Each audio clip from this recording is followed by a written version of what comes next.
Try it now. You got me? Now I got you. There it was. My Good. headphones weren't my headphones weren't plugged in all the way. That'll do it. Sometimes they'll do it. What's going on, brother? Not much, man. How are you doing?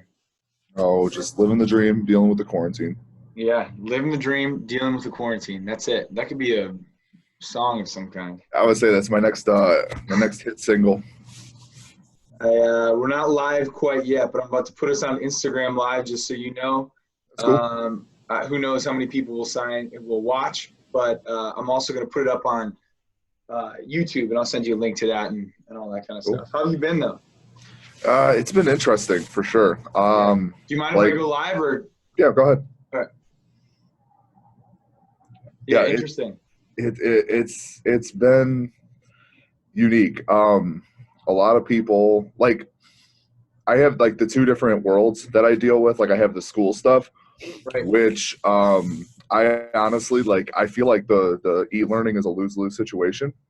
Simply because I don't know. I apparently other states are doing things differently than we are, but like for Illinois, essentially speaking, how the grading is going is we're either supposed to grade the students on pass fail, or we give them a letter grade if it improves their grade. So it kind of puts us in an awkward position. And I'll be completely honest, I know a bunch of teachers are probably gonna try throwing me or getting all they're up in arms about this, but the teachers need to calm down.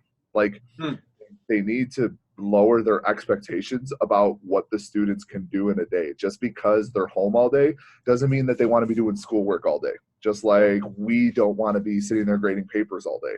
So I'm hearing some of my friends that have kids and stuff like that their kids are doing homework till 5, 6, 7 o'clock at night because teachers are just mailing out packets or emailing packets of things to do, and it's just calm down. I understand. And then on the flip side, the parents need to calm down too, because this is uncharted territory for the teachers, and they're now expected to essentially help with the teacher role, and they're not qualified to do so. Otherwise they would have went to school and became teachers themselves. So I feel on both ends, both sides need to calm down and be a little bit more flexible and just understand that this is uncharted territory. And I don't feel like a lot of people on either sides are doing that. I feel like everybody's oh my God, they did this and they're doing this, and how can I not do this? And it's just take a deep breath. Yeah. It's gonna be okay. I know one issue we're having in the CPS is some of our kids don't have laptops and stuff, right? Or they don't have internet, and the libraries aren't all open because they're not considered essential businesses. So it's our school in particular has been renting out Chromebooks to the kids to take home so they can get some work done if they have internet access and stuff like that. But there are some kids that just don't have access to the internet, and it's there's not much they can do. And I know a lot of families rely on the schools for meals and stuff like that. It's just, the whole thing's just crazy on the school end of things. And I'm really glad the CPS kind of took their time and implemented the e-learning starting next week, because we're technically on spring break this week. So we start e-learning next week and stuff like that. And I've been doing stuff the entire time with my kids, because I teach a strength and conditioning class. That's all I do. So I've been writing workouts. I've been sending them articles and stuff like that, things that they can all do at home. And I've gotten a couple students that have messaged back and forth, but not too many. So I'm expecting that to pick up next week when we actually start our e-learning and have our designated Google Hangout times and stuff like that. And then on the business side, it's just it's weird. For me, it's a lot different than everybody else. Just simply they I'd say about 60, maybe 70% of the business is remote anyways, and a lot of those people have remote or have garage gyms and stuff like that, so it's just business as usual. The other 30 to 40% that train in the gym, I rented out equipment to them so they can all get their training done and stuff like that, and I've modified the programming. And then the few people that don't have equipment, I've been writing at-home workouts and stuff like that. So the gym's not doing too bad itself. I was joking around with my landlord the other day because he called me because I sent my rent check in, and he was just he goes, I wasn't expecting to get this. And I was like, what do you mean? He goes, oh, people just aren't paying rent. I was like, I didn't know that was an option. I thought that was still, So it's a weird dynamic. Like trying to, I've been talking to a bunch of other friends that own gyms and stuff like that, just giving them ideas on stuff they could do to kind of continue to create some sort of revenue and things like that. And we could talk about that whole dynamic later on if you want or Yeah. whatever. I'm going to make a note so we don't forget, because I think that's Yeah. a good one. It's an interesting time to be in the world. Like No doubt. like it's just I was talking to one of my friends, because I originally was a history major before I switched over to XPhys and stuff like that. And I feel like whether you believe in God or whatever, I feel like about every 100 years or so, the world just kind of gets thrown into a little bit of chaos, just to kind of remind us that bring us back to center a little bit. Like I feel like the last big thing we had like this was World War II. Where we just kind of, the whole world was just thrown into chaos. Yeah. And everything that kind of followed after that as a result and stuff like that. And I feel like we're kind of starting to get a little too big for our britches again. And this is somebody's way of reminding us, be like, hey, bring it back a little. It's so interesting to think about. I was talking to somebody yesterday just about how, if nothing else, I do hope there's a worldwide sort of like reconsideration of values and kind of anchoring concepts. But minimally in the United States, they were comparing it to like 9/11. Like, look, this is a tragedy. We're not trying to make light of anyone whose family who's affected by this stuff. Not at all. But what a good time to just sort of come back to center and realize what's actually important. You're seeing parents hanging out with their kids, going on walks, and like just enjoying the little things again, because right now that's all we got. And it's really cool to see. Like I've been going on a lot more walks than normal, and just seeing the number of families and couples and like dads with their kids or moms with their kids just outside doing something just to keep them busy and keep them from going stir crazy. Like it's really cool to see. Yeah. How are things on your end with the school and all? Things are good, I think. I mean, I'm lucky to be at a good place. Do you have to do any e-learning of any kind, or? Yeah. Okay. I'm spending more time on a screen than I want to, but right. But I think, that's okay. It is what it is. I think I think I have the opportunity to become better with a certain set of tools, remote tools, during this time, and that'll be, hopefully, I think, for the people who want it, and I am one of the people who wants it. You'd be able to sort of scale your impact after this. There's nothing beats, I think, in-person training and coaching and even conversation and relationships. In person is the way to go, but we've got to get creative, with whatever the next best thing might be. And I thought all the time, like, there's so much technology at our fingertips that I am just not very good at. Even just like Google Forms and things like this. It's fairly straightforward and simple and powerful if you know how to use it as a tool. Right. Maybe this is the time where we can sit back and really learn how to maximize the potential of it. Yeah, that was the one thing that it was kind of interesting to me, is to show some of the teachers and like other fellow coaches and athletes and stuff how to use Google Drive.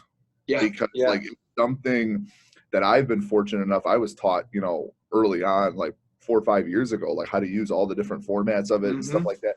The only thing I didn't have a ton of experience with was Google Classroom. But then when I started at Jones this year, that's something they utilized. So I went in there and I was figuring out all the little, ins and outs of Google Classroom. And so now I feel like I got that platform figured out. And I was one of the only ones in I feel like I was the only one in my department that was actively using it. Like I had a spreadsheet that was in there where I would update the kids' workouts. They had their maxes in there. They had notifications of when they were testing and all this stuff. And I feel like once all this e-learning stuff started, I'm like, all right, well, I just got to keep doing what I'm doing, because that's how I communicate. Because I have mostly juniors and seniors. I can't keep their attention for more than 20 minutes in the class. Like, it's a workout. They're there to lift and hang out with their friends and stuff like that. And so most of my communication is virtual. So it's just been interesting to me. And then on the flip side, with like the gym and stuff like that, like I use the Google spreadsheets.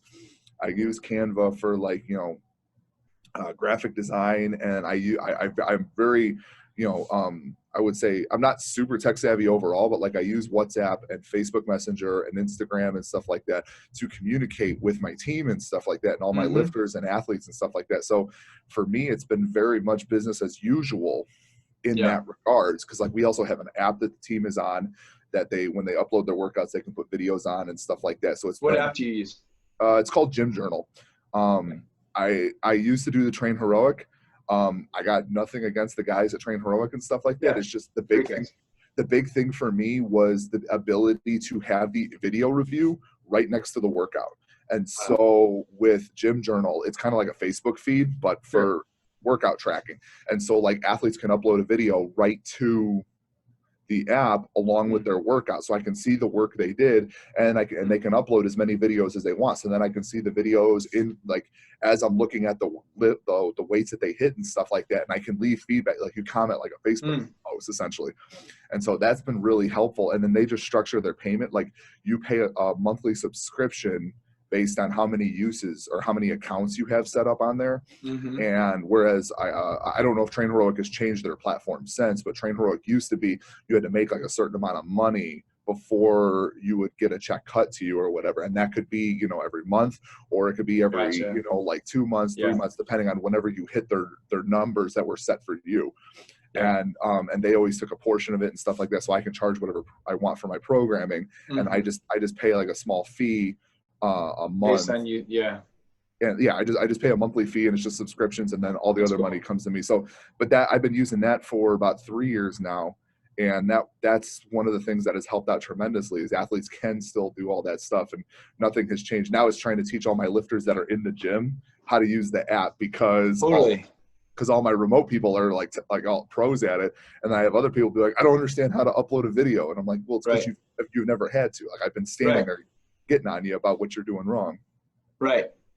Which is and it's what I like about what you're saying, and I think the situation in general is like there's no right or wrong or good or bad in all of this. And actually, I'm like literally on my other side of the screen, I'm writing an article on self-talk. Nice. And it's only once my perspective is it's only once you start naming stuff, like the way that you think and about the world colors the world. Same experience can. An example we use all the time is like, you know, a guy named Brian, and one person thinks Brian is annoying, and the other person thinks Brian is a great, high energy guy. Well, Brian walks in the room and he's like, what's up, everybody? And it's exact same sort of stimulus, but one person's like, whoa, that's annoying. And the other guy's like, great, Brian's here. Yeah, exactly. But I think that maps onto this point in time too, because it's everyone's there's a learning curve for everyone involved. Like you started out this off with like the teachers, the parents, the kids.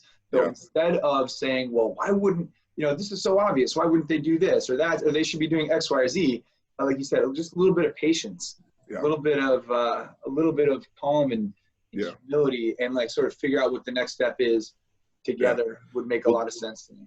In the education system right now, the people I honestly feel for is the administration, especially especially in the CBS. Like we had a little bit of a mini break, quote unquote, with the strike and stuff like that, but the administration they were working right through that. And they're now having to be not only like continue their normal duties, but now they're going back and forth with like district representatives, state representatives on new grading procedures. And they have to be the middleman between the teachers and the parents and stuff like that. Plus you throw in like trying to organize like how to operate within the school confines and stuff. So, like outside of our essential medical workers, like I'm tipping my hat to all the school administration people, because they are probably just working double time, and that's and there's no way to be right. There's no right for them. There's not at all. Not at all. And I'm very fortunate. I have a very good administrative staff at my school. Our principal is very understanding of everybody's individual differences and what they got going on and their situations and stuff like that. Like, I mean, when they hired me, I told him what all I do and stuff like that, and I'm going to be taking time off for him. He literally looked at me. He goes, well, that's really cool. He goes, as long as it doesn't affect the kids in a negative way, like you do what you got to do. I was like, sweet. And like, but he's been checking in, and I get it. Like, I know it's not just me. Like, he sends out mass emails, but like we get an email from him about like once a day, just checking in. There's not necessarily anything in the email, but it's just nice to see. Just letting you know that he's out there. Yeah, exactly, and stuff like that. And I mean, like we had our department meeting a couple days ago. He checked in, and he was just like, "Hey, like I'm just popping in to say hi to everybody. Like, haven't seen you all in a while. Like, just hey." And then like he just went back out to another meeting. Like, so I definitely hats off to the administrative people in the education system that have to deal with a lot more than they were expecting to, especially A this time of lot. the year. Because like you throw in like, yeah, seniors trying to graduate, juniors doing their testing and stuff like that, like grade school kids and their end of the year is coming up and stuff like that. Like there's just so many other loose ends that they should be tying up right now, and then that Yeah, all just turned on top of its head. So totally, man. And I can tell you, I'll speak for the administrators that I am very lucky to work with. That, yeah, I agree with you. I've got friends and family who are firefighters and nurses, and of course, like that's the front line. And yep, my hat is, like you said, my hat's off to them. But sort of just beyond that, and here's an example. It would have been so, just in Illinois, it would have been so easy to just say, all right, that's it. School year's over. yep, See you next year. From what I've heard from administration, like everyone really is going day by day. They want to make the best possible experience for the kids that they can. If that means come back for a month and a half, amazing. If it means come back for 2 weeks, they want something to cap the experience for the kids before sending them off into the summer. And I mean, they're thinking hard about it. Yeah, and that's the thing that people don't understand too, is like you have these groups of people that are in very fortunate situations, and they're like, just cancel the school year. Like, what's the big deal?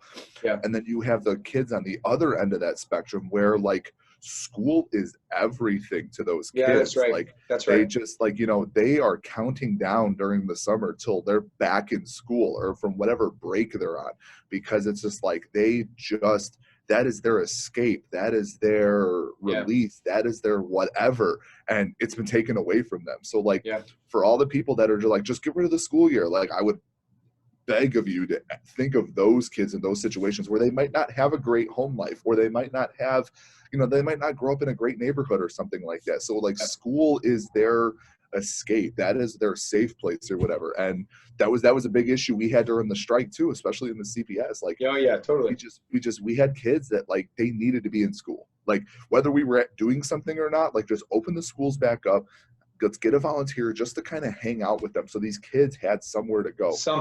And it's a similar thing here. Now, obviously the social distancing, eradicates that possibility, but it's the same concept though with these kids. Like I feel for those kids because I have a couple of them in my classes and stuff like that. Like you can tell they just thoroughly enjoy being in the building. They don't care what they're doing. Like you could literally just open up the cafeteria and let them just sit in there all day. They would be happier than a clam, but it's just, it's a weird time, plain and simple. It is. And I hope that, like what you're saying, I hope that it opens people's eyes to a lot of this stuff. Like I hope for kids, they're like, oh yeah, school isn't torture. School, school, right. I hope we gain a new appreciation for it.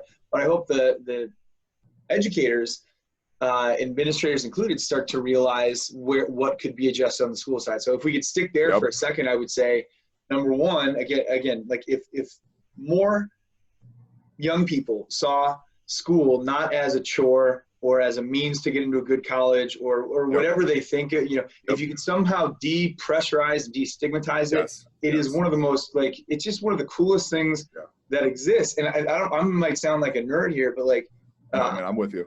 You spend 8 hours, it's fully social, it's a really valuable time.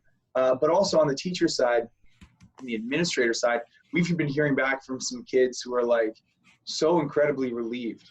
They're saying they're sleeping for the first time in ages. They, even though they are probably spending a little too much time on on screens, just by nature of the way classes are running right now, even though they probably are spending a little too much time there, they are very grateful because the workload is a little lower, ideally. I think there's a reason to pause there on both sides. Greater appreciation for school and that's on the kid side, and on the school side, a greater appreciation for the wellness of the kids and how those things could sort of intersect in a more positive way down the road.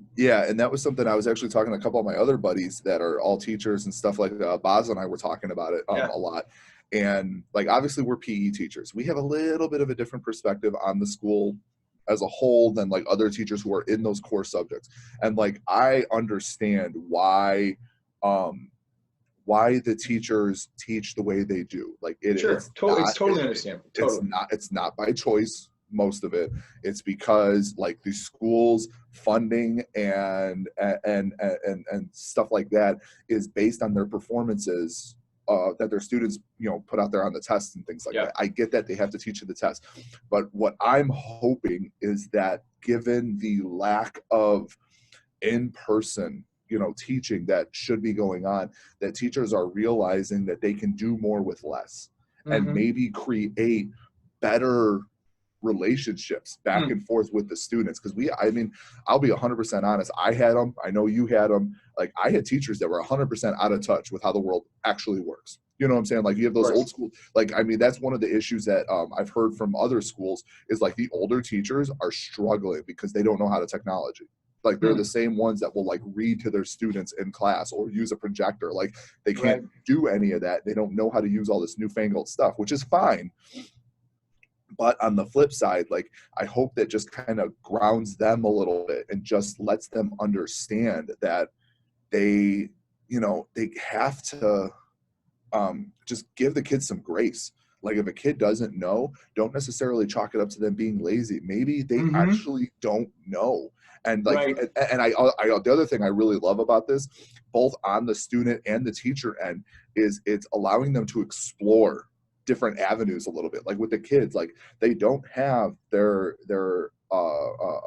ACT labs or their after school tutors or anything along those lines. Like it is on them to figure it out. And sometimes they just have to accept the fact that, you know what, I don't have that answer. The kid has, and then the flip side for the teacher, like they're like, okay, here's the method I want you to use. That doesn't work. Okay, let's try this. Okay, that doesn't work.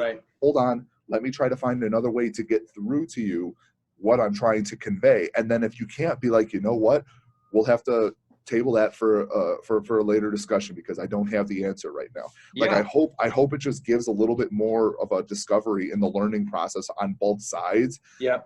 Given the circumstances that everybody has to deal with, because it's not like it's well, they have to deal with this and they have to deal with that. Like we're all dealing with these same things. So I'm hoping some real good conversation and some just some more efficient processes come out of all of this for both students and teachers and administration alike.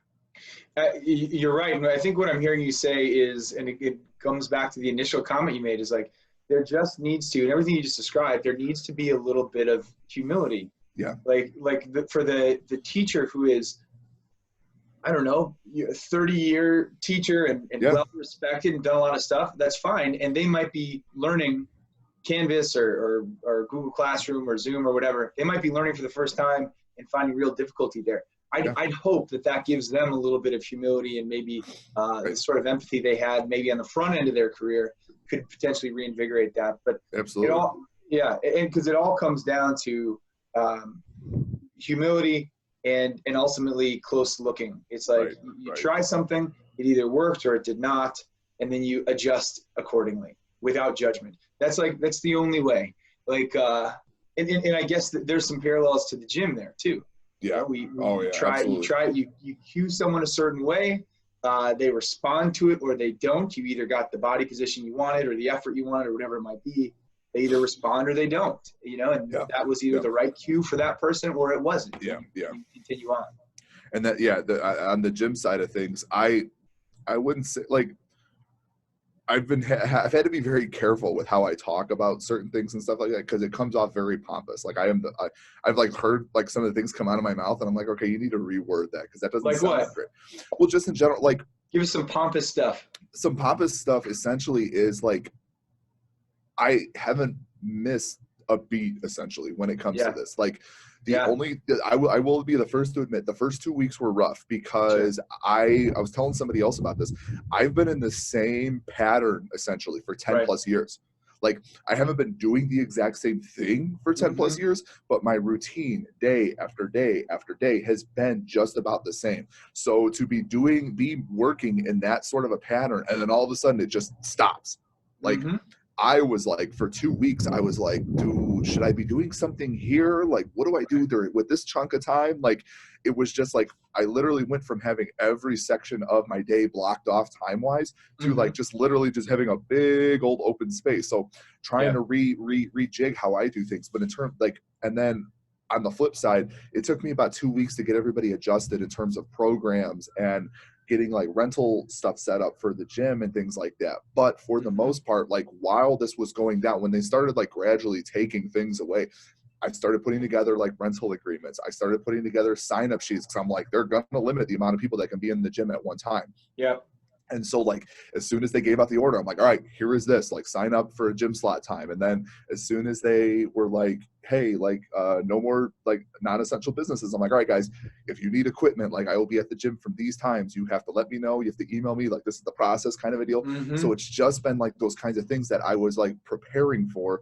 But on the flip side, like the athletes, I would like to think that they didn't miss too much in terms of skipping a beat as well, because like this is how we've been doing things the entire time in terms of using the different technologies.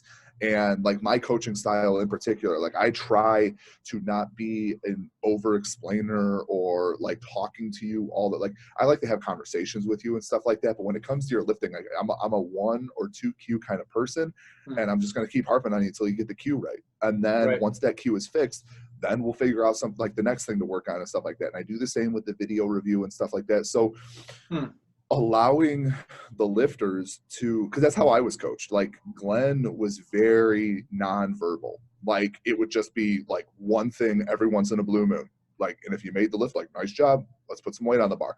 Like it was just one of those things. And so I'm not to that extent, but I allow for my athletes to do a little bit of like self-discovery in certain things. And I'll say like, whatever you did on that lift, like I want you to replicate it. And then they're like, well, what I was thinking was blah, blah, blah, blah, blah. And like, so I'm like, that's how I've tried to communicate with them. And especially with the remote athletes, because I'm not there. I can't give them that cue. And I will literally message them, be like, whatever you told yourself at this point, like, what was it? Like, what clicked for you?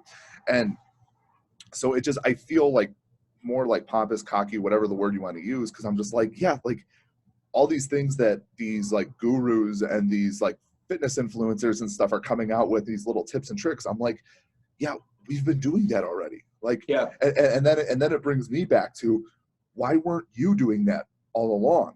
Yeah. Like I think you're ahead of the curve, and that's a good thing, obviously, because I think a lot of people really were, gym owners, there's a lot of gym owners out there that have been hit real hard. Yeah. And it's partly because of what you say. And we work with some gyms, so I will, I'll speak freely, but like the business, it's such an embodied human business, doing this stuff. It's like, there's like, I don't want to be lame here, but like there's sweat and there's like, you can hear the metal, and like there's an atmosphere that is, it's one of the things that draws people to the field of strength training and whatever. Absolutely. And when you take that away, like you were structured so that it worked out. And but I think a lot of people, don't have a comfort with remote training. Yeah. And I wonder, and I don't have any true recommendations other than this.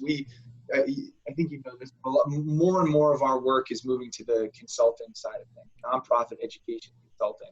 And we try not to overstep into the business realm. Yeah. We try to talk about effective communication and inter-office relationships and relating to student athletes and that sort of stuff. But you got to keep the lights on.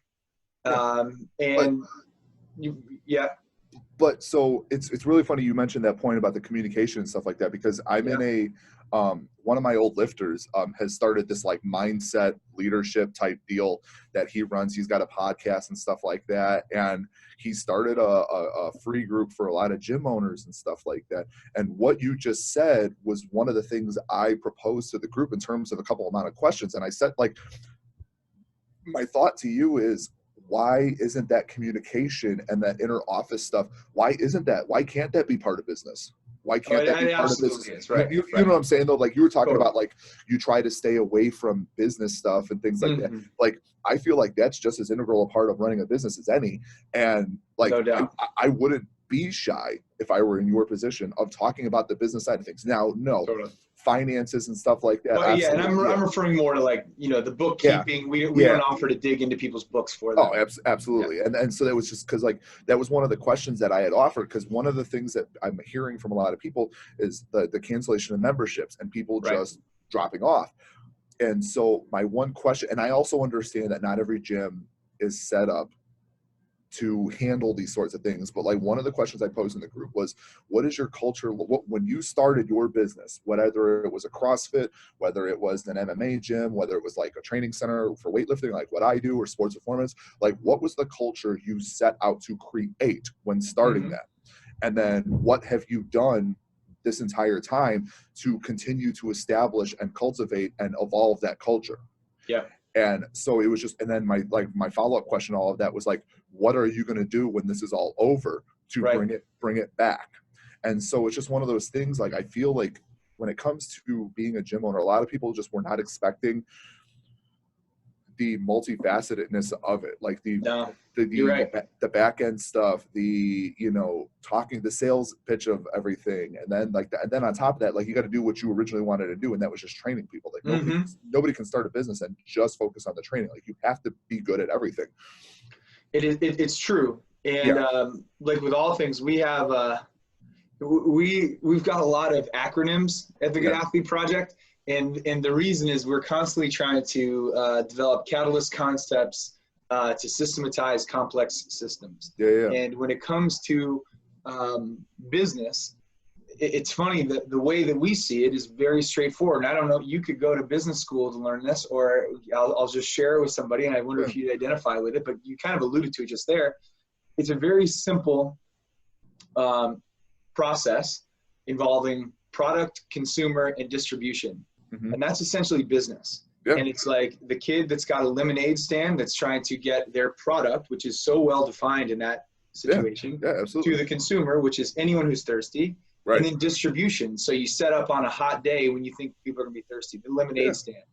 What I'm recognizing is that at this moment in time, from the strength perspective, I wonder, as my instinct, I don't know if it's true or not. I wonder if we've identified regularly enough what our product is. Because if it is, I think I believe this, and I hope there are some kids that I've coached that would attest to this, but I think sometimes what I bring to a gym, especially when I get a little hyped up, I wonder if it's the kind of thing that you can put down on paper or bottle, and I'd like to think not. There's something different about it. But if you could name the product, and that is maximizing the potential of a human being through strength training, and who your consumers are, it's athletes or really anyone who wants to train, then all that has shifted in this time is the method of distribution. So it sounds like you had a really good jump on that. For people who weren't quite as prepared, what would you recommend to them? I mean, and for anybody that is listening and stuff like that, like I've been posting a little bit more of I took like almost 2 weeks off social media because I was just like, I need to get my ducks in a row first before I start trying to talk to other people. I'm now in a place where I have an open door policy right now. I'm like, if anybody wants to talk about how to handle this stuff or what I'm doing or anything that I could help with, like shoot me a message. I really do want to help people out and stuff like that. The biggest thing is like, just figure out, like, I feel like the biggest problem is everybody puts all their eggs in one basket, and you've got to be able to take what you're good at, what you do, and find multiple ways of dispersing it. Whether that's, putting out more articles, putting out demo videos. Like I have a buddy right now, Jack Cambra, who is a very well known in the powerlifting world, because he's got a couple athletes that are setting all-time records and stuff like that. He literally had, like, he didn't miss a beat, and I was blown away. Like, I know he's a smart dude, super smart, but like he's literally been putting together videos on how to make at-home gym equipment with everyday things. Like, and I've been like, my mind has been blown. I'm like, wow, that is so simple. Like, but like, just find a different way to get, because that's his whole thing, is he's always been a very bare bones, very like, you don't need fancy training methodologies or anything along those lines. You just need to put the work in. And like, while yes, making a taking a laundry basket and turning it into like a rowing apparatus is not necessarily like keen for powerlifting or whatever. It's literally sticking to his mantra of get the work done no matter what. Like, it doesn't need to be fancy, whatever. And so like, he hasn't missed a beat, but that's a different way he's able to get the same message out there. I love it. That's so cool to me. I have other athletes and stuff like that of my own. Like, I have one athlete who's down in Alabama right now. He literally went to a rec yard and got enough materials to make himself a squat stand. And he was like posting in our group, like the DIY stuff like that. Like, the amount of creativity that I'm seeing as a result is amazing. And that would be my advice to any gym owners is, you've got to get creative now more than ever. You have to find a way to take what you're good at and find 3 different ways to get it out there. One of them, the easiest one, is a written program. Like, here is a written program. This is what you do. Itemize it all, line it out, set it up, formulate the entire written program. That is the easiest one. The second one, which is another easy one, is stuff like this: Zoom, IG Live, Google Hangouts, whatever. Get a video out there, whether it's a demo on how to put stuff out, whether it's taking people through the workouts. Like, I know a lot of CrossFit gyms are doing that, and that's fantastic. That's that second one. The third one, I'm not going to be as much of a help because it's going to be different per person. But that third one, you've got to find another alternative way to get your information out there. Me right now, it's turning out to be jokes. I am making more jokes than ever. You do love jokes. I do love jokes, but like, it's just one of those things, like, there's just so much negative going on right now that like, I feel like people just need to laugh a little bit. And I have not gotten, knock on wood, I haven't gotten too many negative comments on some of the jokes I posted. Because some of them I post and I'm like, don't know if that's okay to post, but I'm like, oh, hopefully somebody gets a laugh out of it. Like, and so I do, and I go through it and stuff like that. But it's just one of those things, like, that would be my suggestion to anybody in the coaching world right now, is you've got to find 3 different ways to get the same message across. And it's just because the thing is, like, is everybody, just like with school and stuff like that, everybody learns differently. So one of those ways is going to get through to somebody. And there's no doubt. And then, like, the last thing is, like, and this is, you know, whatever, this is just me personally, like, quit trying to rake people over the coals and make a quick buck off folks. Like, it's like, people don't have a ton of money right now. A lot of people are out of work, and I understand you're trying to pay your bills and stuff like that as well. But it's whether you mean it to or not, when you're like, hey, buy my at-home workout ebook, essentially you were asking people to pay you $20 to show them how to do push-ups, air squats, and sit-ups at home. Like, it doesn't send the right message. And like I said, I understand people got bills to pay. Totally. I do too. But it's just, if you don't have a unique medium, like, and you're just copying like free stuff you've seen online that anybody can get access to, show them where to find that information. You know what I'm saying? Like, well, it all comes back to figuring out what it is that you're trying to do. It comes back to the intentionality. Like, what is your product? Right. Like, there are some people who are probably like, screw it, I believe this is going to pass.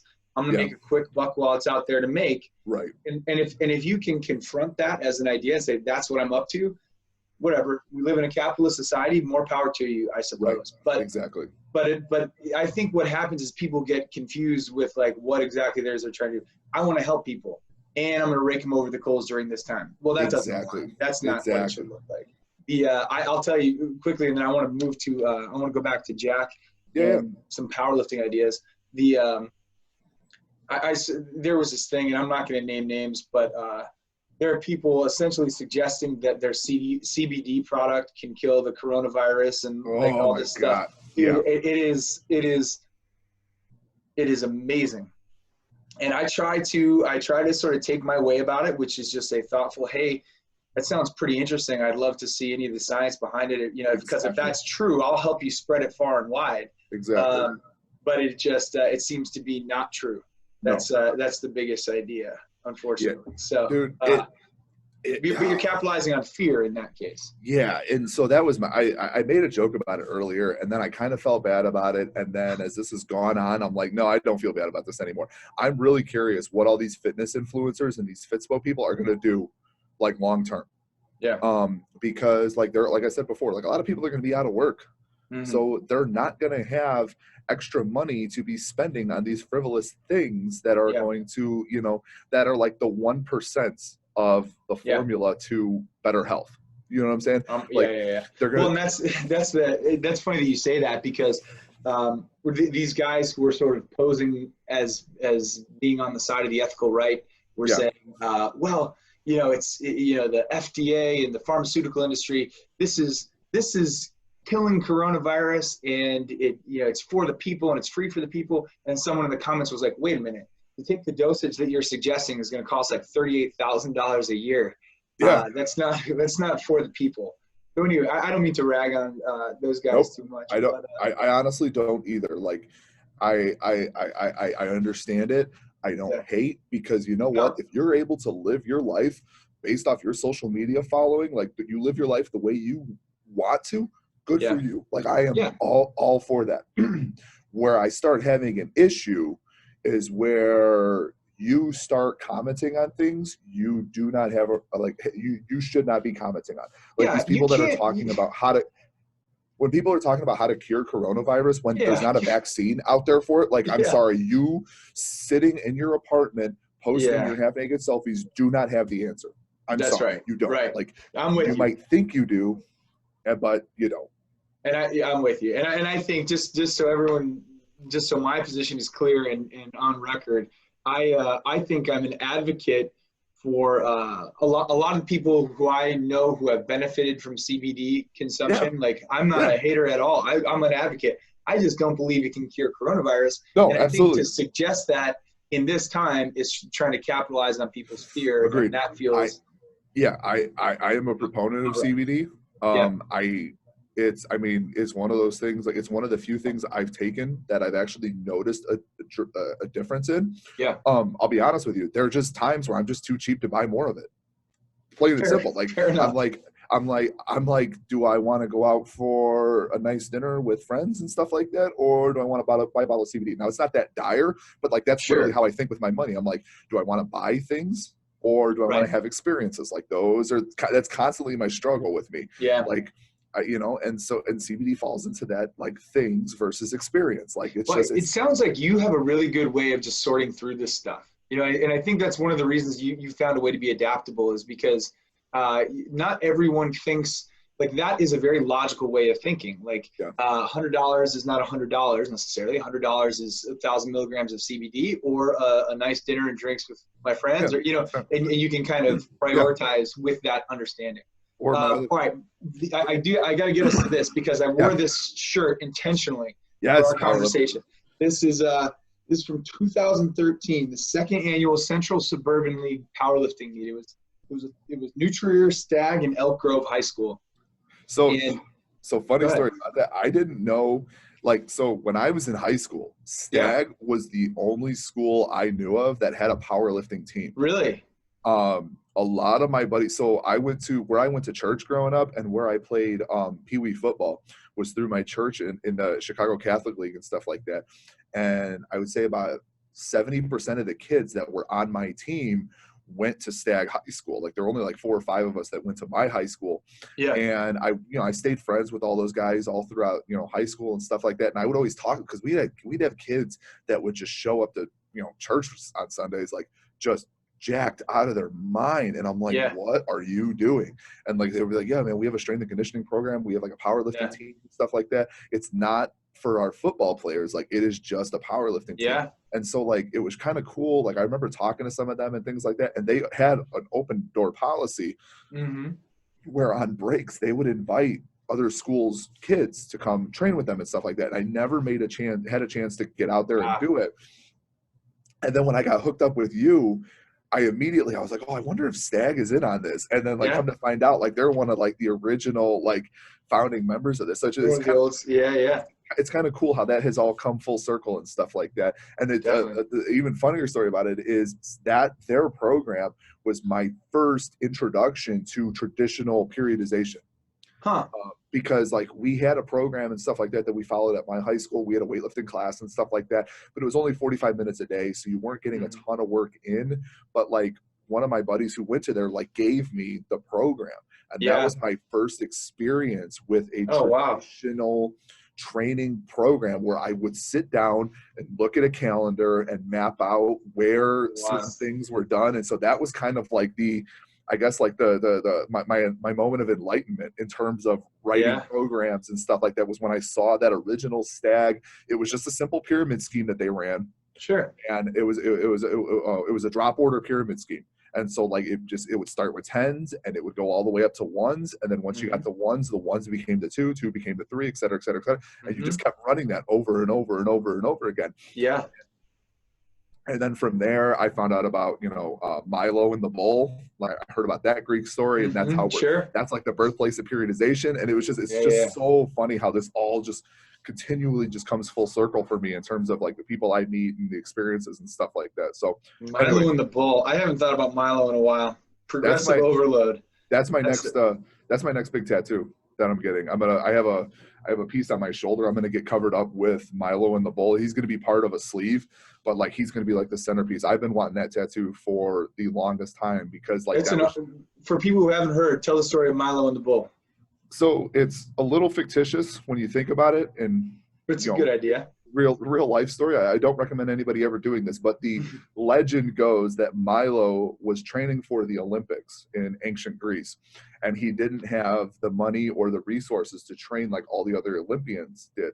So what he did was he went to the market one day and he bought a calf. And people thought he was buying it for his farm or whatever, and he was buying it to train. And people were like, how are you going to train with a calf? What he would do is he would pick the calf up, put it on his shoulders, and he would carry it back and forth to the market every day. And he did this every day. So as the calf grew in size, so did Milo's strength. And that he did that for a year straight. And that was how he trained for the Olympiad. And so it was the first written record of, well, like you said, progressive overload, essentially, which is like at the end of the day, what every training program that has ever been written is based on. It is based on the body's ability to adapt to a stimulus, and then once it adapts to that stimulus, you have to provide more stimulus and just keep doing it until the body just can't anymore. Now, obviously, we all know that like you ain't gonna be able to, at the rate that the calf grows, like the body is not going to be able to keep up. There's you need deloads and all that nonsense and breaks and stuff like that. So it's like I said, that's why I said at the beginning, it's a little fictitious, but it is hands down like one of my favorite Greek. It's a really interesting concept, though. I love that story. I would love for somebody to try it. Like, just I think somebody should. Yeah. I think why wouldn't that be you, dude? Because I don't think having a calf in my apartment would be a good idea. Fair enough. There's probably a pet rule of some kind. Yeah. They probably like exceed the size limit at some point. So maybe when I get some land, I'll get a calf and I'll test it out when I'm a little bit further down the road there. That'd be awesome. Well, I look forward to that. But that actually leads us to between the shirt, the story, these concepts. I'm really excited. I wore this because I wanted to say publicly that I'm really grateful for the support you've shown, not only the Good Athlete Project, but the Illinois High School Powerlifting Association specifically. Absolutely.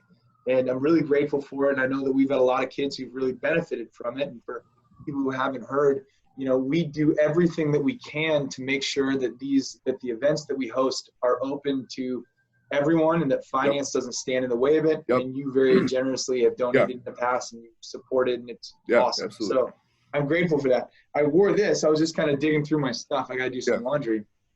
But I found this because it just reminded me, this shirt, it reminded me how really cool things can erupt out of scarcity sometimes and out of need. And this shirt representing this, apparently the second annual Central Suburban Powerlifting Meet, when I started at New Trier, 2010-ish, we pretty quickly decided that we wanted to get a powerlifting team together. We had a bunch of, for lack of a better term, in the early days, not now, but in the early days, just a bunch of meatheads who really took to it and were like, let's see if we can compete at this. Right. We had a terrible time finding a meet. We couldn't do it, especially a team-based meet. Oh my God, yeah. Yeah. So, and that's when this all started. We hosted a meet in 2012. We expanded to 3 teams in 2013. Then it was 5 the next year, and then it was pretty soon 10 plus, to the point where we're now capping our state invitations at 200 lifters and running 8 platforms. You guys have like regionals and stuff now. Like, it is a thing. Even in just like the 3 years I've known about it, to see where it's expanded in the 3 years has been cool as hell to see. Well, I appreciate that, man, and it's because of people like you who support it. So. But we're at a really interesting point right now. Obviously, we had I think 3 regionals in the books and 3 still to go when this thing happened. So we're like, how do we, we've got seniors in our organization as well. So how do we pull this whole thing together and make it right for kids? So it's led me. We're like, we got to do it remotely. In fact, we kind of felt empowered early, because we were like, there might be only one sport that we could still participate in right now. And it's like strength events. It's sports like powerlifting, where, you mentioned CrossFit. There's a great standard there of, like, a lot of the entries are filmed, right? To qualifications are usually filmed. So like, well, man, that garage gym life. Yeah, it's true, man. That's exactly right. So we're like, well, we could do this. I think we could do this if we really thought hard about it. And once we recognized and got confident, we actually talked to the guys at Train Heroic. So Train Heroic is going to host, they're going to be the platform that houses the experience. Awesome. We were like, well, if we can do it for the ISPLA, for our kids, couldn't we do this for more kids? And it all tied back to this idea that, man, there are 3 common enemies right now: hopelessness, isolation, and sedentary behavior. That's how we see it. And there's you could expand that however you want, but a lot of kids were looking forward to the spring. Boom, it's gone. Yep. The isolation is necessary, obviously, from the quarantine, but that doesn't make it less difficult. And then I think the fear, the compounding factor, would be like, okay, and then you sit on your couch all day. That's a real recipe for mental health issues, for lack of motivation, for potentially negative health outcomes down the line. So that's where this thing jumped off. So we're actually now hosting powerlifting nationals. Nice. So it is and I don't know if I given you the full spiel on this yet, but I've been paying attention. What's that? I've been paying attention to like the social media. I've been seeing like the posts about it and stuff. So but I haven't been like prying. Sure, fair enough. Well, then I'll give you just a little bit more of it. Would be this. It's like, let's hear it. Well, we're like, let's do this on a national scale. We don't know if we're going to get how many people we're going to get, but right now, so we've got high school, collegiate, and open. Nice. I'm going to do it. In fact, my whole staff at New Trier is going to do it. And we're kind of going into such a cool and refreshing thing. First of all, on the high school level, we've got teams from Illinois, Texas, Pennsylvania. So there's going to be kind of a cool, interrelationship through strength. College is a little trickier and harder, but we do have a handful of college athletes signed up. And then I think there's going to be a real uptick in the open division in the coming weeks. At least that's my hope. I think that's where you're going to get I think you're right. That's where you're going to get a big interest, because there's a lot there's a lot going on with the powerlifting world right now, where people are getting meets just pulled out from the rug, and just a chance to just get that feeling of a competition. Like, it's not going to replace an actual at-home meet for those people, but like it also gives purpose to your training too, which is going to be that's it. Yeah, and that's it. It's purpose. That's how I am.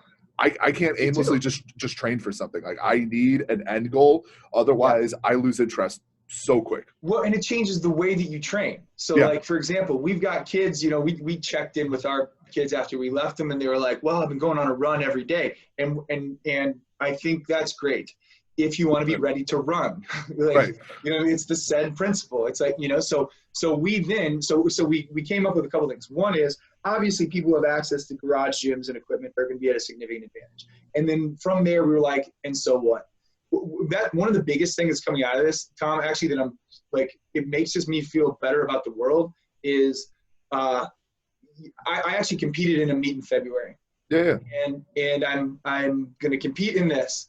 And it's like, I just am not tied to the numbers in the same way I was. I'm approaching this more as like thoughtful process capped by a max effort. That's it. And if we can, and that's the way I think that we've been trying to frame powerlifting as a sport for our kids for a long time, is don't get too crazy tied up in that kind of stuff. Go through a thoughtful process, give us your best effort, and that on its own is good. So, but one of the things I would say though is the next question there becomes how to train for it without a bar. And I will tell you, just kind of like you mentioned this earlier, you have to understand how the body works to make that happen. So okay, we don't have a barbell.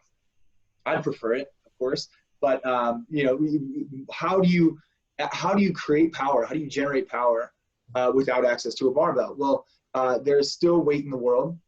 You have to, it's essentially, in fact, I've got this thing I was talking to some of our kids about it last night. It was like, well, power is work over time. Work is force times distance, and literally just going through the physics of it, mass times acceleration. So we're like, a lot of our power lifters actually, I wonder what you think about this. Like, I don't think they joined powerlifting to do sprints, but we're doing starts. What I mean? We're just trying to boom, go fast, hit the nervous system. Dude, depth jumps, sprints into jumps, also like plyo push-ups. Like, you've got to, like that. That's pretty much, I think, any coach worth their weight in gold right now. That is the message they're trying to get across to their athletes. Like, no, you are not going to get stronger just doing a bunch of metcons and push-ups and air squats and sit-ups. It's how forcefully are you finding ways to move in those parameters. If you have bands, which are a lot easier to get right now because companies can just ship those out, no problem. Get yourself some bands, add those to ups, your squats and all that stuff, and like you're going to be golden. But yeah, that's essentially like a lot of tempo, isometrics, the dynamic stuff like you're talking about, all those things. You're gonna at least be able to maintain what you got going on. You might not get a ton better, but it's going to be better than just doing high rep stuff, and the high rep stuff is helpful too. Just kind of helps. It does its own thing, right? Yeah, but that's awesome that you're telling your high school kids that. Like, you have no idea how happy that makes my heart as a strength coach to hear other strength coaches telling kids that, because I have a hard time getting that message through to adults sometimes. I know. And like my kids that I have at Jones, they're not at that level yet. They don't compete. Most of them, they're in sports of various kinds, but they're still in that I want to look good mentality when it comes to weightlifting, and that's how they equate weightlifting. They equate lifting weights to looking good. They're not at that lifting weights for performance yet. Right. And so I'm on that higher end where I'm like, all right, well, here's let's do something. We're gonna do death by push-ups. We're gonna do blah blah blah blah for those kids. Whereas like my lifters and stuff like that don't have equipment, and other people that I've talked to, I'm like, you've got to find a way to figure out how to get them to move with intent, because that's how you're going to maintain. And intensity and like exactly. And you're exactly right. It's funny because this all comes back to these. There's still the same set of concepts. Like I said, the catalyzing concept within a complicated system, that's what we're always aiming for. It's the said principle to a T. It's specific adaptation to impose demand. What is the demand that you are imposing? And take that business, relationships, the gym. You've got to be intentional and thoughtful about that, because there will be adaptation. And even if it's like, well intended, like I want to stay fit during this time, that's fine. But you have to recognize that that's what you're doing, and if nothing else, you use the term, what did you use? I wrote it down. Self-discovery. We talk about self-awareness all the time. Like what, if nothing else, that's the capacity that we want to give to kids. What are you training for? Does your behavior match your goal? That's the big idea. Speaking of, does our behavior match our goal? What you drinking some coffee over there? We got to make sure that we give some shout outs. Oh, absolutely. So there's a local coffee shop, or it's actually a donut place. Their coffee is good. I'm not going to sit here and like rave. Like, I am the worst when it comes to coffee. I will drink gas station coffee all day. Like, I'm not picky. I will get the big container from Aldi, and I will use that. But there's a place I love that has the best old fashions in the area. It's called Stan's Donuts. There's a couple in the city. But they just opened a drive-through one that's right, like, it's bad because it's right by where I live now. And so anytime I'm out and about, I stop by and I get a half dozen of their old fashions. The cherry old fashioned is the best. Anybody wants to argue, I can hold my fist out and we can talk. And they do like their regular like house blend or whatever. And so I have a package of that, threw it in the pot and brewed that up this morning, and I'm drinking it. I get asked all the time, they're like, "Is this bulletproof?" I'm like, "No." I honestly, it is a Ninja Bullet cup. Yeah. It holds a lot of liquid. I don't even know where the Ninja Bullet is anymore. The blender part. I have no clue. Just this cup has traveled with me like through all my phases. Like I bought a Ninja Bullet back in like 2013 or 14. Sure. And I think I might have one Yeah, actually. yeah. But I don't know where the blender part is anymore. I got rid of it a long time ago. But I still have the cup. Like it's one of my favorite cups to drink out of. Mostly because of the amount of volume it holds. But yeah, that's what I'm drinking. I'm drinking whatever Stan's House Blend is. Stan's House Blend. All right. Yeah, Shout out to Stan's House Blend. I hear I haven't had a lot of their coffee, but and it's been a while since I've had one of their donuts, but I really like them. And the old fashioned I like the most. I think isn't one of their top sellers. They have like a pistachio old fashioned. Yeah, is that good? Lemon pistachio old fashioned is my second favorite. Yeah, it's cool. Like I like those donut shops that like make it all there, and when it's gone, it's gone. So like for instance, like the old fashions in particular are just their most popular that they make. They do also make a lot of good pockets as well, and that's the ones where they're like filled with something else, or like they do a peanut butter chocolate pocket, which is but I'd be back to borderline diabetic if I indulged in too many of those. The old fashions are enough that I could put them away. Sure. After a while, but the old fashions they're just so dang good, and like the flavors that they put in, like for instance, like the old fashions. Not only is it just like the glaze and stuff like that, it's in the dough itself too, the flavor. So it's just they're really good. But like I said, if you ever attend anybody ever attends one of my USAW courses at the gym, probably I'll start doing it when I go to other gyms as well. But I always bring 2 dozen Stan donuts, 2 dozen of Stan's donuts, and then I also grab a portable thing of their coffee. And like, so you're always going to get Stan's donuts and Stan's coffee, their house blend, whenever you come to one of my USAW certs. And you learn. That's a pretty good combo. I like that. Right. Come for the coffee, stay for the education. Exactly. I'm gonna give a quick shout out to Gallery Cafe. Nice. Where's that at? Gallery's right by my place, which you've been to before, in Wicker Park. Yeah. It's on North Avenue. Oh, nice. Great place. Cool. Eugene is the man. His brother Billy. They've got like a family-run operation, and it's awesome. Good coffee, good people. They got a bunch of good art on the walls. They're doing good things. So any of it your art? I've had a show there before, actually. I'll tag you. My buddy Nico made a video from one of my last shows, so I'll tag you in it. Yeah, absolutely, dude. I love that stuff. If I ever get extra time, I definitely think if in the right area, a coffee shop would definitely be something that I'd be interested in doing. Just because I drink enough of it, I know enough of it, and I have people that I know I could bring in that could help me out running that sort of a deal. But totally. Yeah, the coffee shops are just like those at home, like mom and pop ones. Those are the ones I really love going to and stuff like that, especially when I travel. Like he has Starbucks. Everybody knows what Starbucks is and all that. But if I can find a mom and pop place to go, just sit and hang out a little bit, and just kind of get the vibe of the place. Like I'm about that. Yeah, I'm the same way. I'm the same way. Now you're making me think of like what is my next step? Maybe there needs to be a Good Athlete Project gym, but with a coffee shop right next to it or something like that. That's not a bad retirement plan. That is not a bad retirement plan. Just put the coffee shop in the gym, like put it in the front. Yeah. And just, like espresso shot on the way in. There's your pre-workout. Exactly. There you go. I always joked around. You remember that, or have you ever had Andy's frozen custard? Yeah. I always joked around that I was going to buy an Andy's franchise and put that next to the gym, and then at the bottom of the cup, after you finished it, it'll say like feeling guilty, like go here for a workout.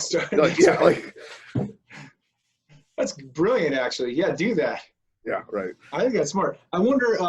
So if you took a shot of espresso, or a shot of espresso and old-fashioned Stan's donut, just how does that compare to a lot of the pre-workouts on the market?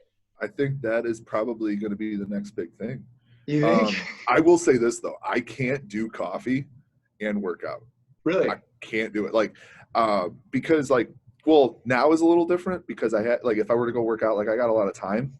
Yeah. So, but before, like I'd get maybe an hour, hour and a half. So everything's on a timer. Like it's like, all right, once the timer goes off, I'm moving on to this. And so it's a little bit higher intensity. And like, you ever get that where like you drink too much carbonation or whatever, and you could just feel it start to like, that's how I am with coffee. And so like, I'm like, I don't want that feeling while I'm working out, and coffee is the worst for that. Like it just gives you heartburn or like a coffee burp. Like, nah, we're good.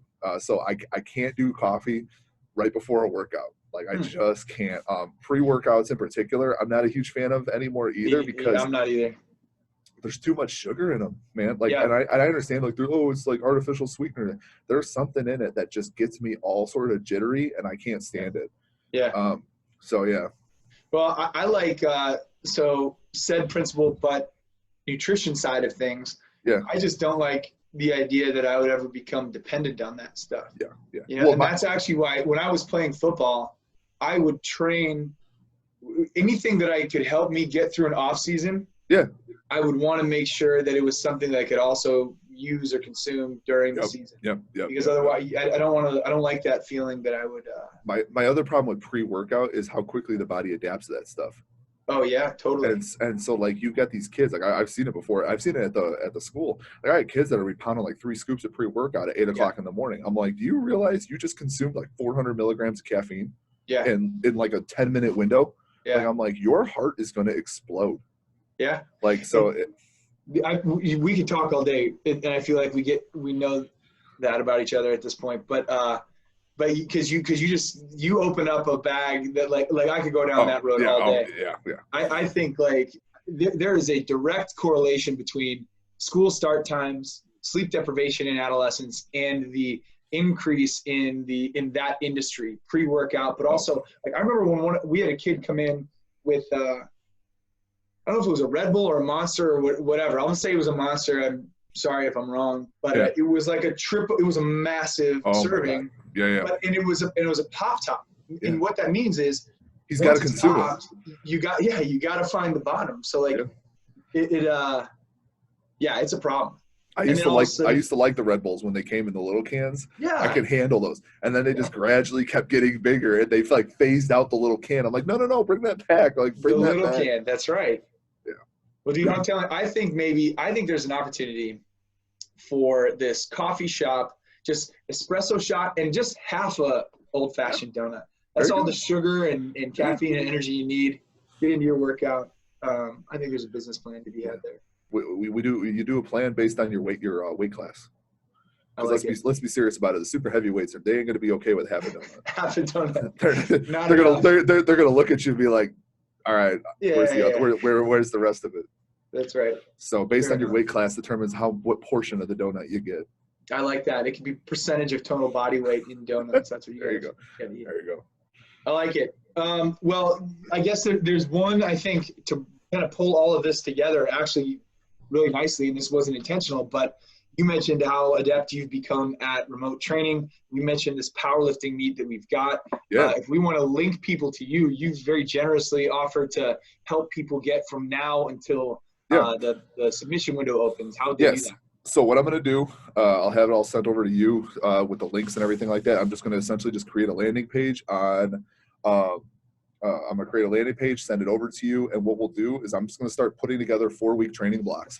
And if this thing has to keep getting pushed back, like I'm just going to set it up to where by the time we know like that it's going to get pushed back, I can push the taper back and install another 4-week block on there. And so instead of tapering, you'll do a deload and stuff like that. And we'll just keep going from there. And I'll get it all set up and I'll get it created and things like that. And what we'll do is essentially, people can, they can sign up through the thing. I'll have a fee on there. It's not going to be much at all. And what we'll do is you and I will figure this part out at a later date. We're going to find an organization, and we're going to donate the money to that, or a charity or something, or donate it right back to the. We can use this as like the donate back to the powerlifting thing. Like you and I'll figure that part out. Sure. But but I want to be able to help out because of how much the barbell has given me in my life, like I said, I told you about it, like high school was where I discovered the barbell. It was how I defined myself in high school. And it was just one of those things, like, I want more kids like me to get that. Like, I wasn't the greatest high school athlete. I was an all right college athlete and stuff like that. And I'm an okay, post-collegiate athlete. But like, if it wouldn't have been for the barbell, like, I wouldn't have had that sense of identity. So for some kid who just can't find their way on the basketball team or the wrestling team, and like, they're just attracted to the weight room and they don't know how, that we got to figure out a way to, help them out. And so that's probably the biggest reason I love what you're doing with the Illinois High School Powerlifting Association, is like, it's just putting a barbell, like kind of like how CrossFit was for adults. Like, it is putting barbells in people's hands.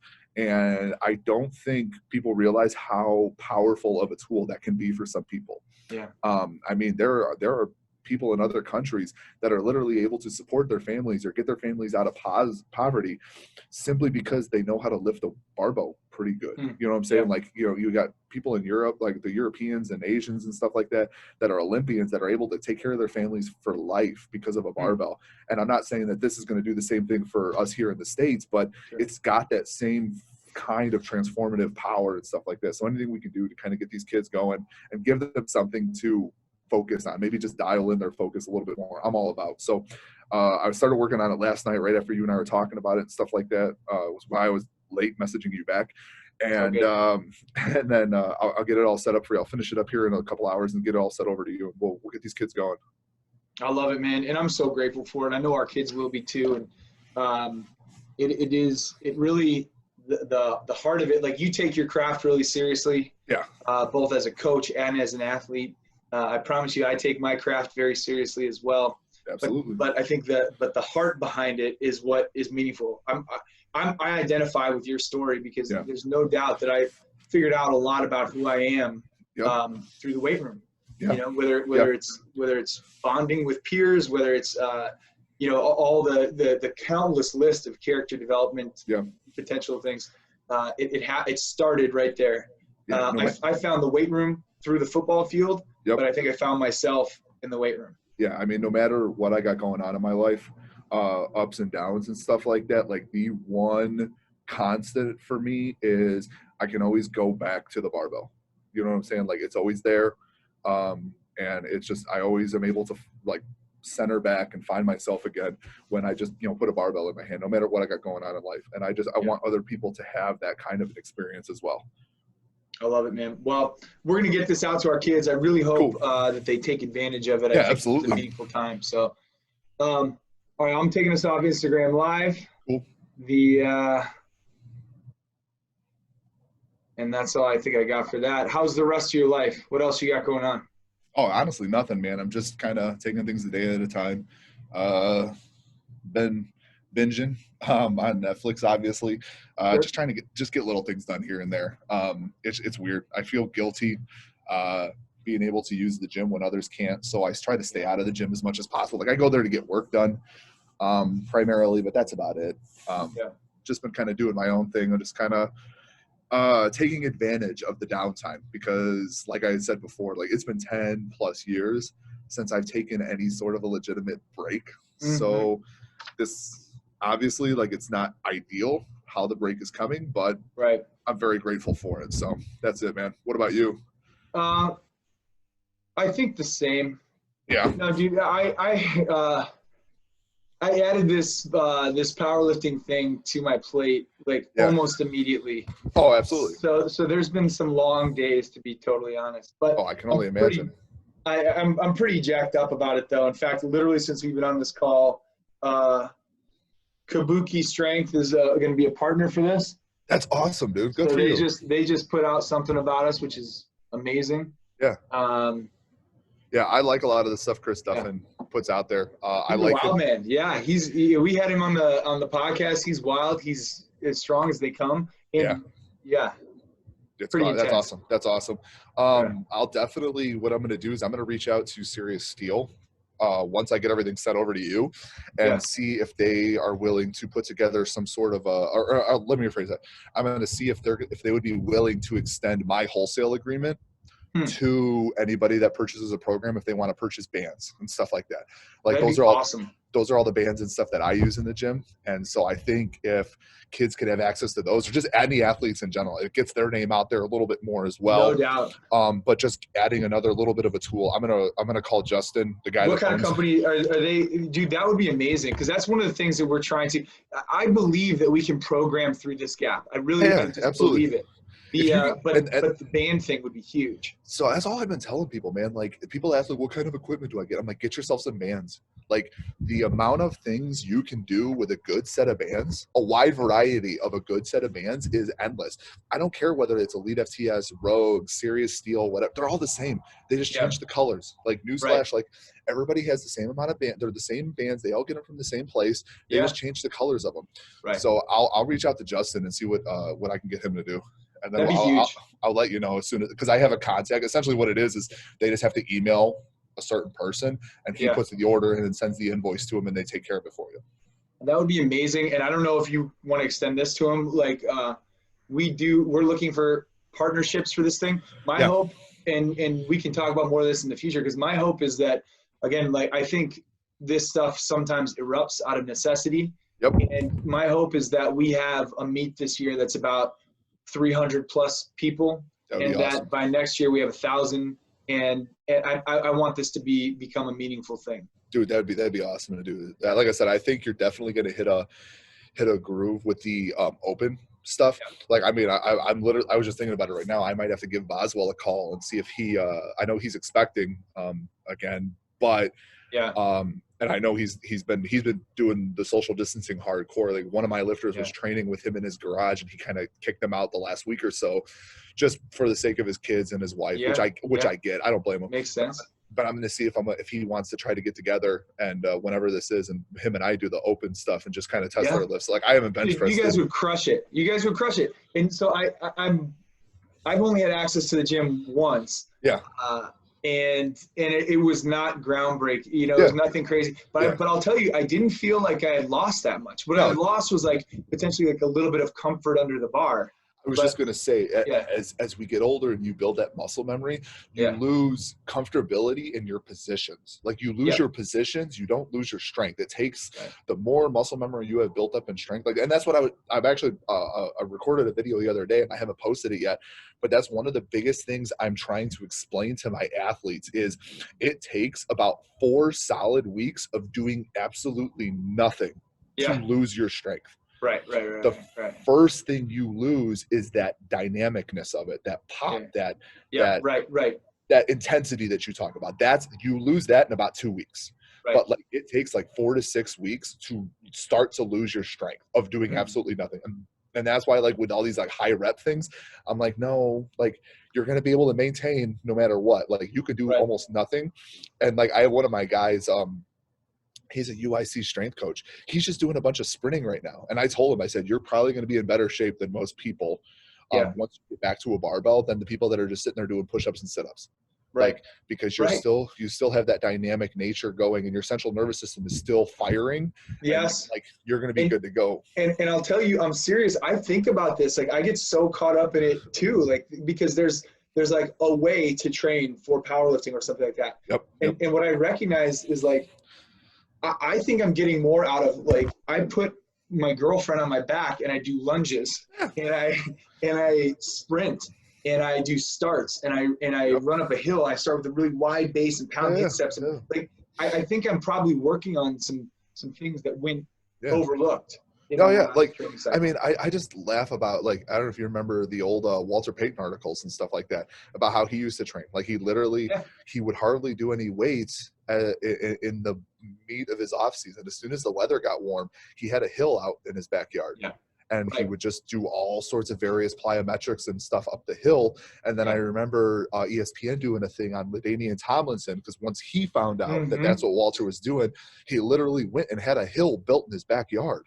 Right. And I remember that. Yeah. And if you think about that, like, think about, like, the joint angle. Think about the hip to knee to, like, if you're driving up a hill. And that was the thing. It's like he would just do various things, whether it was, like, with a parachute or a bag or a vest or stuff like that. Like, he just did all sorts of things up the hill And then I remember there was another guy a while back. I don't know if he's still doing it or whatever, but Blake Griffin. There was a training group of them that they would meet this guy out in California on a beach, and it was just very minimal equipment, but it was just the long ass hill.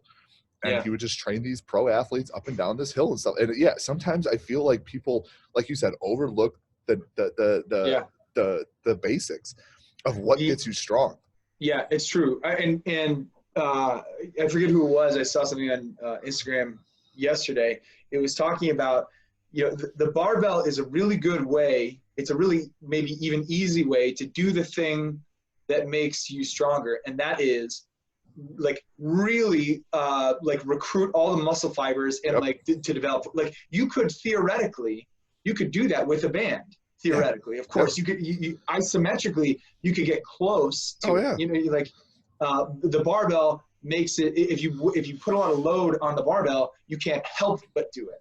I think a lot of people we had this thing the other day where we had towels.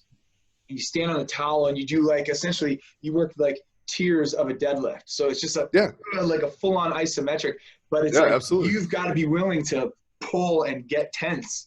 Or it'll only do so much. Dude, isometrics, that's one of the things we do a lot with our kids at the gym now. Is we do a ton of, or not now, but before all this happened, we were doing a ton of barbell isometrics. And it's just the benefits of doing legit isometrics is amazing, and it's an often overlooked thing, and it's so simple to do. You could do isometrics with a partner. Literally doing just a curl, and I can have you just hold my hand, and I'm trying to fight against that, and the amount of intensity and tension and stuff like that you're building and creating, right? It's just mind blowing, and people just don't they don't do that anymore. Yeah, and that's right, because what are you trying to do? You're trying to throw an aggressive stimulus at the muscle and nervous, that's what you're trying to do. So it could be a 70-pound barbell or a human. Yeah, or you can do the same thing in the opposite direction, replicating a bench press, or you were talking about with a squat, get down in the bottom position of a squat, have somebody stand over you and put their hands on your shoulders, and you got to push against them. You're gonna feel something after that. So good deal, man. I'm gonna get all this going for you though, and once I get everything created, I'll just send it over to the email that you sent me. Dude, I appreciate you. I look forward to our next conversation, and absolutely. Stay well over there. Likewise. Yes, sir. Take care. All right, Tom.